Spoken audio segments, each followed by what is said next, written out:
This channel does not promote or encourage any illegal activities. All contents provided by this channel is meant for educational purpose only. আসসালামু আলাইকুম বন্ধুরা, আজকে আমরা শিখব কিভাবে যে কোনো অ্যান্ড্রয়েড ফোনের বুটলোডার আনলক করতে হয়। সো বেশি কথা না বাড়িয়ে চলুন ভিডিওটা শুরু করা যাক।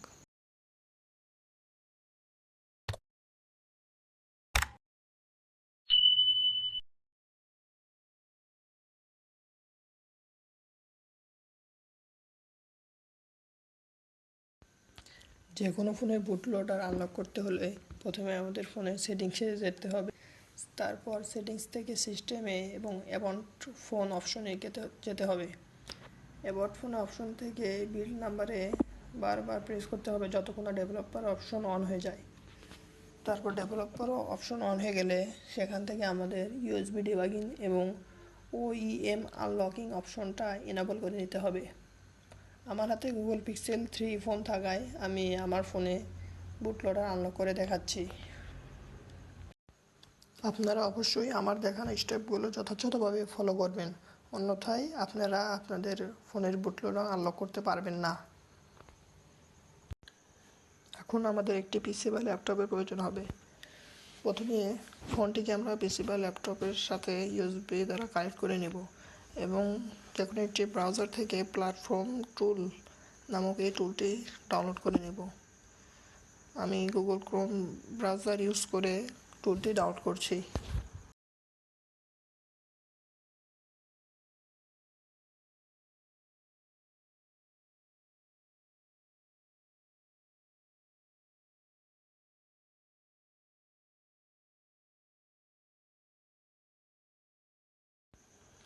অথবা আমার ডিসক্রিপশনে থাকা লিঙ্কটি ব্যবহার করে আপনারা টুলটি সরাসরি ডাউনলোড করে নিতে পারেন আপনাদের উইন্ডোজ এর জন্য।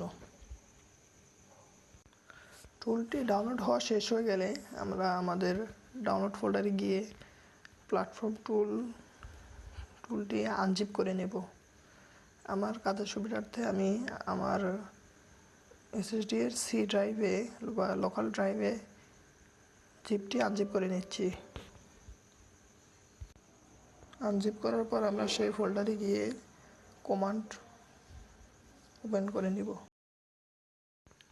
কমান্ড প্রম্পটে আমরা প্রথমে এডিবি স্পেস ডিভাইসেস কমান্ডটি টাইপ করব এবং দেখতে পাবো আমাদের ডিভাইসটি কম্পিউটারের সাথে বাইন্ড হয়ে গেছে এবং তারপর আমরা এডিবি রিবুট বুটলোডার এই কমান্ডটি টাইপ করব।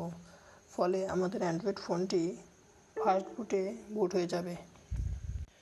ফার্স্ট বুটে বুট হয়ে যাওয়ার পরে আমরা ফার্স্ট বুট স্পেস ডিভাইসেস টাইপ করব এবং সেখানেও আমরা আমাদের ডিভাইসটি দেখতে পাবো। এরপর আমরা ফার্স্ট বুট ফ্ল্যাশিং আনলক এই কমান্ডটি টাইপ করব এবং আমাদের ফোনের ভলিউম বাটন চেপে আনলক অপশনটি সিলেক্ট করে পাওয়ার বাটন ক্লিক করব এবং আমাদের ফোনের বুটলোডার আনলক হয়ে যাবে। আর এভাবেই আমরা আমাদের অ্যান্ড্রয়েড ফোনের বুটলোডার আনলক করে নিতে পারি খুব সহজেই।